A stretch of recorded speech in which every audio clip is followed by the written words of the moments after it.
এতিয়া ৰাতি ৩টা বাজিছে। মই ইয়াক গোলাঘাট ৰেলৱে ষ্টেচনত আহি পাইছোঁহি। চাওক, মানুহ দুই এজন আহিছে ৰেলত যাত্ৰা কৰিবৰ কাৰণে, আৰু ময়ো আহিছোঁ। মই পৰিৱেশটো দেখাবলৈ চেষ্টা কৰিছোঁ। ৰাতি আন্ধাৰৰ পৰিৱেশ, ৰেলৱে ষ্টেচনৰ কাষত চাওক। এনেকৈয়ে মই অপেক্ষা কৰি আছোঁ ৰেলৰ কাৰণে। এই অপেক্ষা কৰা অন্তত ৰেলখন আহি পালেহি। বলক এতিয়া আমি যাত্ৰা আৰম্ভ কৰোঁ। মই এনেকৈ মোৰ বগীত বিচাৰি গৈ আছোঁ যাত্ৰা আৰম্ভ কৰিবৰ বাবে। এতিয়া মই আহি এয়া বহিলোঁহে ৰেলত। এতিয়া মোৰ যাত্ৰা উজনি অসমৰ ফালে। মই এনেদৰে অকলশৰে ঠাণ্ডাত জেকেট পিন্ধি মই আৰম্ভ কৰিছোঁ। Bye bye.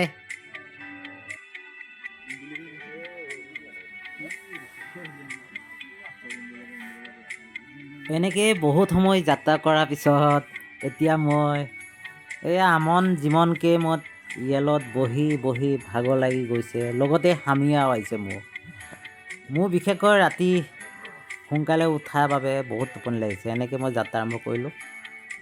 আহি মই এতিয়া মৰিয়নি ষ্টেচনত আহি পালোঁ। সেয়া মই মৰিয়নি ষ্টেচনৰ পৰিৱেশটো আপোনালোকক দেখাবলৈ চেষ্টা কৰিছোঁ। অতি সুন্দৰ ৰাতিপুৱা পৰিৱেশ। গতিকে কোনোবা হয়তো চাহ খাইছে, কোনোবা হয়তো পুৰি খাইছে। মই ভাবিলোঁ ভিডিঅ'টো মই বনাওঁ।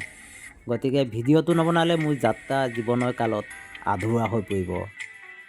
আৰু মই এনেকৈ আৰম্ভ কৰিলোঁ যাত্ৰা, আৰু মোৰ কাহিনীসমূহ মই আপোনালোকক দেখাবলৈ চেষ্টা কৰি গৈ আছোঁ। গতিকে আপোনালোকে চাই থাকক মোৰ ব্লগটো, মইনো ক'লৈ আৰম্ভ কৰিছোঁ। আৰু এনেকৈ মই আহি এতিয়া শিমলুগুৰি ষ্টেচনৰ পৰা মই নাজিৰাহাটলৈ বুলি এখন টমটম ভাড়ালৈ লৈ ল'লোঁ। আৰু অকলে বিহু বতৰৰ কথা, গতিকে আৰু কি কৰিম আৰু, ব'লক আৰু টমটমতে কথা পাতি ভিডিঅ' বনাই এনেকৈ মই যাত্ৰা আৰম্ভ কৰি গৈ আছোঁ।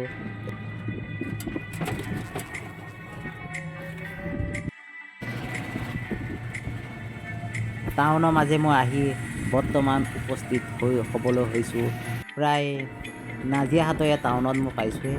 মই দলংখন পোৱা মানে অৰ্থাৎ মই প্ৰায় অগ্নিনাভ মন্দিৰ ওচৰত মই প্ৰৱেশ কৰিবলৈ সক্ষম হৈছোঁ।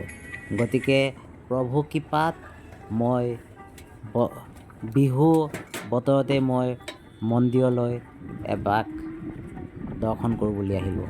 আহি মই এনেকৈ উপস্থিত হৈছোঁহেই এতিয়া মই অগ্নিনাভ মন্দিৰত। আৰু মই এয়া বৰচাকি গছত মই তেল ঢালিলোঁ।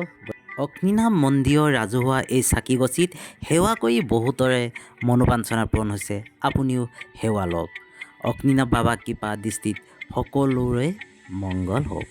জয় অগ্নিনাভ বাবা, জয় অগ্নিনাভ বাবা। কৃপা কৰা প্ৰভু দয়াময়, তোমাৰ অগ্নিশিখা অপৰা প্ৰভু। অগ্নিনাভ শিৱ বাবাই সকলো মংগল কৰক। সকলো জীৱনৰ পৰা দুখ কষ্ট নাইকিয়া হওক।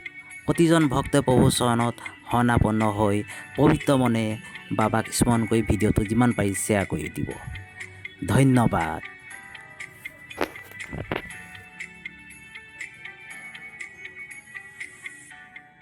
আহি লাইনত কিছু সময় অপেক্ষা অন্তৰত মই এতিয়া মন্দিৰ মণিকূটত প্ৰৱেশ কৰিছোঁহি। আৰু মই বিশেষ কাৰণত সকলোকে মই দেখাব পৰা নাই। এয়া মই কিছুমান অকণমান জাষ্ট এটা ক্লিপ লৈছোঁ, বেয়া নাপাব। গতিকে সকলোৱে এতিয়া বাইদেউক ভিডিঅ' চাই আছে। আৰু এনেদৰে মই আহি মেইন মণিকূটত পাই বাইদেউক মই ভিডিঅ' এটা কৰিলোঁ। ধন্যবাদ।